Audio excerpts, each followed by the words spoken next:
Welcome to M2M Coverage, everybody. The Toronto Raptors and the Boston Celtics just played Game 7. Boston defeated Toronto 92-87 with Jason Tatum's 29 points, Jaylen Brown 21, Kemba with 14. It was a closer series than it needed to be, with the Celtics giving up a couple last-minute games to the Toronto Raptors. But the Toronto Raptors overachieved with regards to the talent level that they had, in my opinion. So we're joined by Jonathan Bulnes once again. He is our M2M fantasy football analyst as well, but today he's representing his Miami Heat team once more. And Johnny, I just wanted to ask you, how was it watching this such a great series between the Raptors and the Celtics, knowing that your Miami Heat are waiting there to play the winner of that series?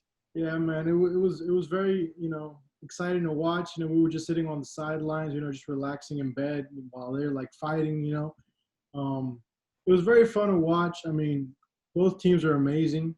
Personally, I would have liked to love if the Raptors would have advanced, but it is what it is. We're ready for Boston, so Yeah, and did you thought the Raptors were a better matchup for your Heat, right, than the Celtics would have been?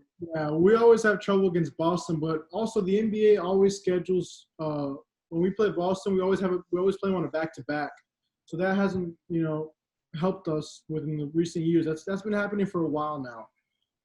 But I think their young core is probably better than ours. I have to admit. So it's going to be very tough. Toronto, I believe we could have probably beat them maybe in let's say maybe in 4 or 5. But like I said, we're ready for Boston. But I think Toronto would have been the better matchup. Would have been easier. Yeah, and I see Kevin nodding his head about Toronto because Kevin was pretty high on Toronto from the start. But I just want to get to Geoff A and his prediction about Heat Bucks. He picked the Bucks in 5 games. Now the outcome was Heat in 5 games, and Giannis was only out for 1 game. So you can't really use that argument too much. The Heat outplayed the Bucks in this series. Johnny, you go first. What do you have to say to Geoff after him insulting your team like that? And then Geoff, you can respond. Yeah, for Geoffrey, you're a moron, dude. First of all, you give no credit to the Miami Heat team, okay? You clearly see how well we play. Clearly see that we have shooters and that we may not be as big, okay, but we can still play small ball. We can still compete against the number 1 team in the NBA, a team that was 52-8 at one point. They lost 8 games out of 60 games, okay? So all your predictions about every time the Heat would win 1 game, you would say, okay, now Bucks in 6, then Bucks in 7. No, man. I think you need to give us credit now. We've swept the Pacers. We almost swept the Bucks, okay? And we've shown you. We've shown you what we're capable of. And I think we deserve much more respect, especially from you. You're always throwing hatred towards our team. And I don't think we deserve it at all. I'll agree with that. I'm a dimwit. I shouldn't have picked the Bucks of 5. The Miami Heat were obviously the better team. But trust me, Johnny, everything's going to come crashing down soon. The Celtics team is different. The Celtics team is different. They're definitely, without a doubt, the best team in the Eastern Conference. And this is definitely not going to be an easy matchup for the Miami Heat. And your future, I don't think you're going to win championships anytime soon. Because guess who's coming back next year? Kevin Durant and the Brooklyn Nets. They look like a really good team. There's young stars like Spencer Dinwiddie, Karis LeVert. They have Jared Allen. And they have Kyrie Irving and Kevin Durant. I don't think the Miami Heat are capable of beating that Brooklyn Nets team unless you get another star. And I don't think you're getting another star. I think the best star you're going to get is probably Victor Oladipo. And, Victor Oladipo hasn't shown that he's really that good.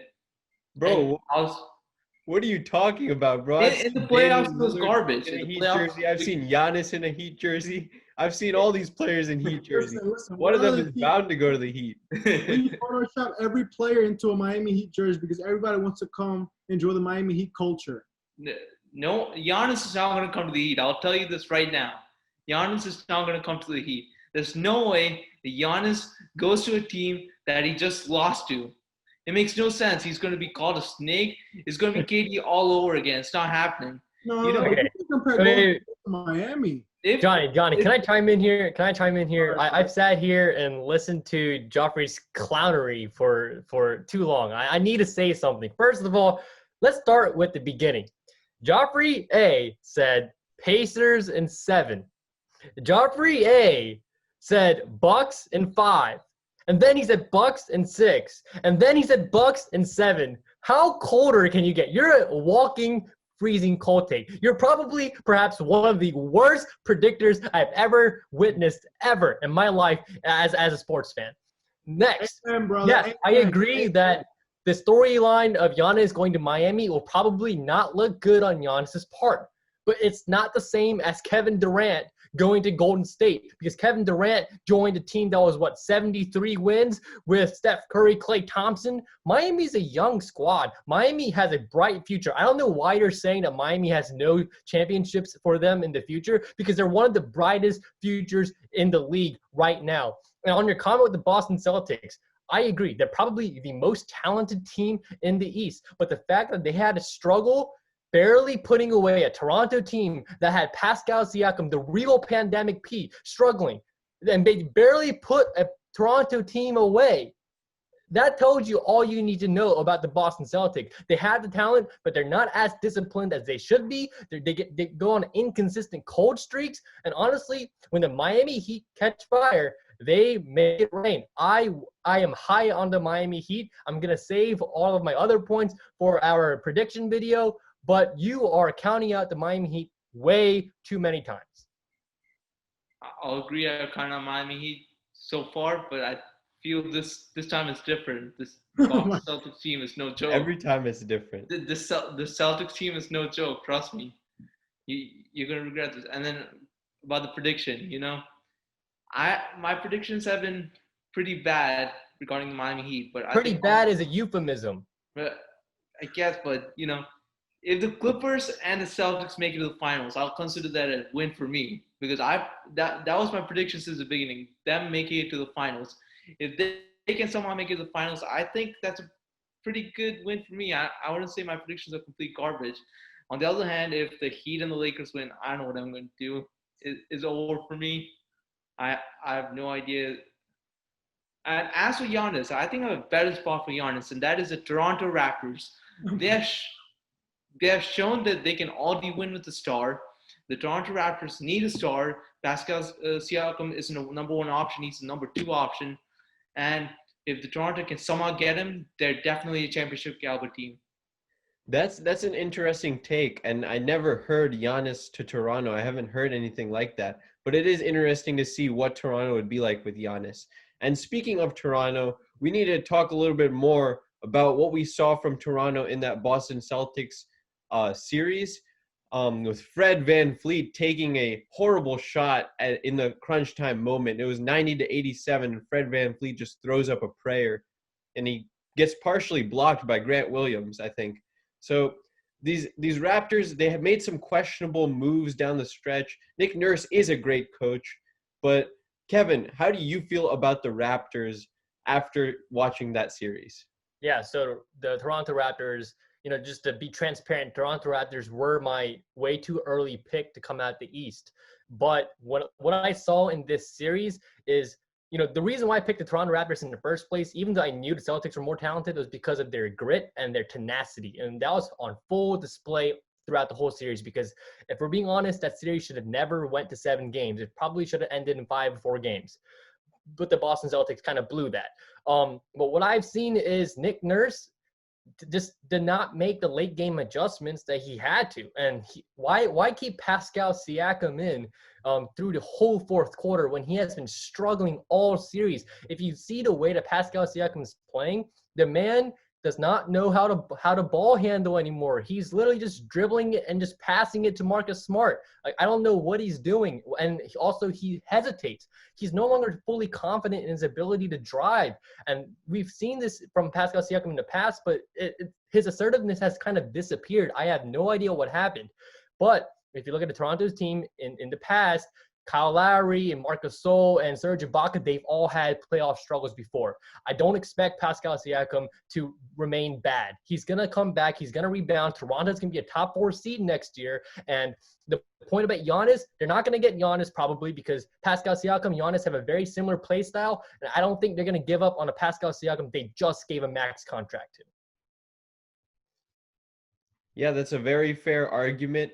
And Serge Ibaka was a huge plus on the floor when he was in for Siakam.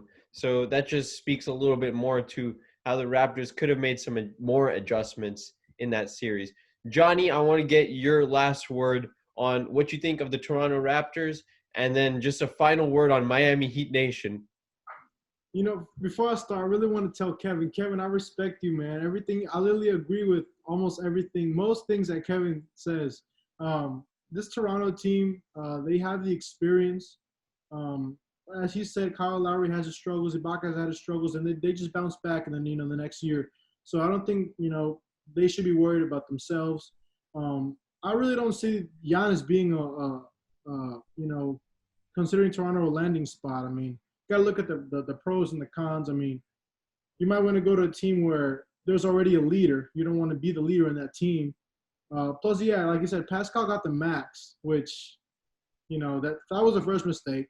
But about the Miami Heat, we have shown that we fear no team at all.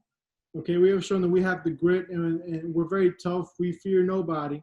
Okay, and with Eric Spoelstra, okay, also Eric Spoelstra deserves much credit.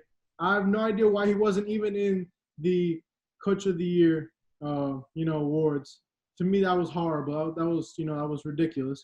But he has also shown why he's, a Hall of Fame coach as well. You can't just talk about the Miami Heat and not talk about the coaching staff, which has been fabulous. Turning these players, undrafted Kendrick Nunn, turning Jake Crowder, who was a horrible three-point shooter, into now a 43% three-point shooter in the playoffs. Andre Iguodala is doing a great impact. His plus or minus is beautiful. He can guard.